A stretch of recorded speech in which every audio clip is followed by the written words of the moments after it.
Okay, we're back on the Mustang. So we primed this one time after we did all the body work, and we blocked it with a Durablock.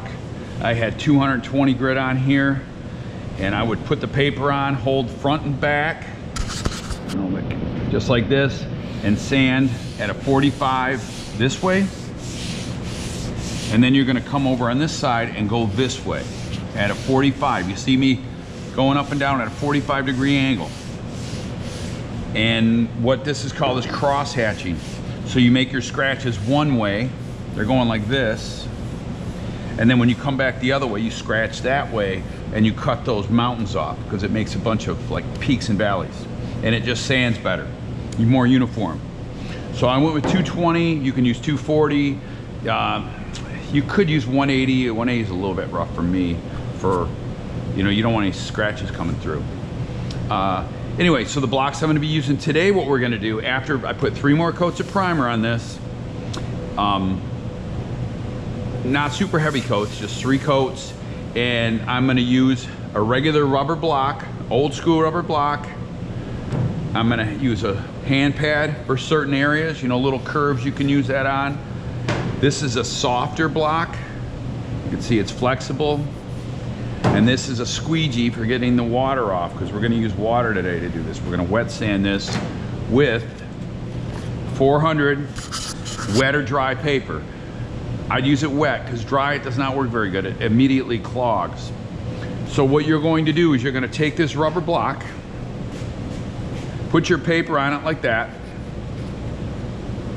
I cut the paper in 4 pieces because it comes in a big sheet. Fold the ends up and just hang on to them. You're going to use water. I just take an old 2-liter, poke a hole in the end of it, and then there you go. There's your water that pours out. Now, you're going to use a lot of water on this, because what happens is if you get a little chunk of dirt underneath here and you're sanding away, and if you don't keep flushing that out, you can get a little piece of sand is what usually happens, and it rolls around in there and it scratches everything, and it makes huge scratches in there. So I'm going to use water. Oh, one more thing. After I prime this car, I put this black paint on here.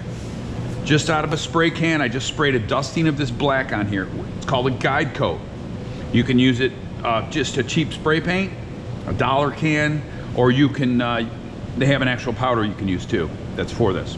So what I do, all I'm trying to do now is to get rid of that guide coat. So I'm going to take my water, get it wet. I'm going to go at a 45-degree angle.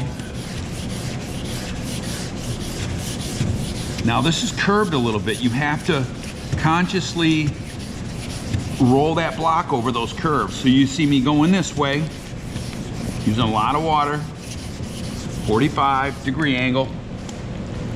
Now I'm going to come this way.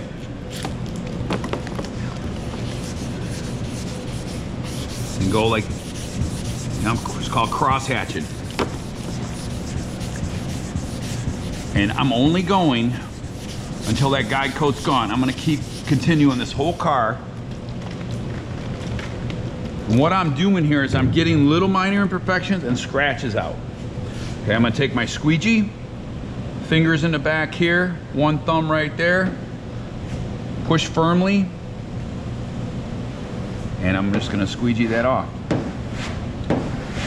And you can see already, I'll get my camera here.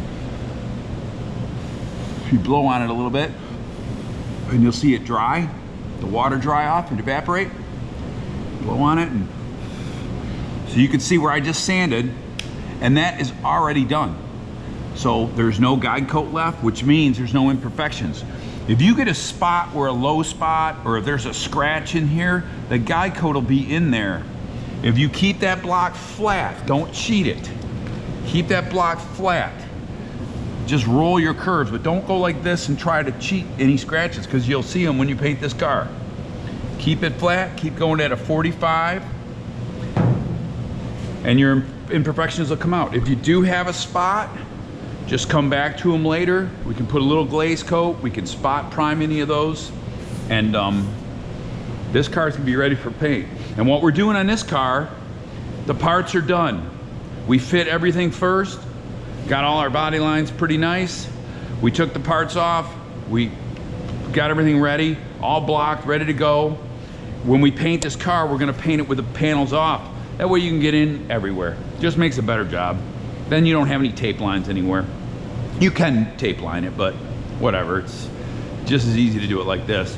And then once we're done painting it, we'll put the door back up there and it'll just drop the pins in and boom, it should be perfect. Anyway, we'll show you the next series on painting when this is done.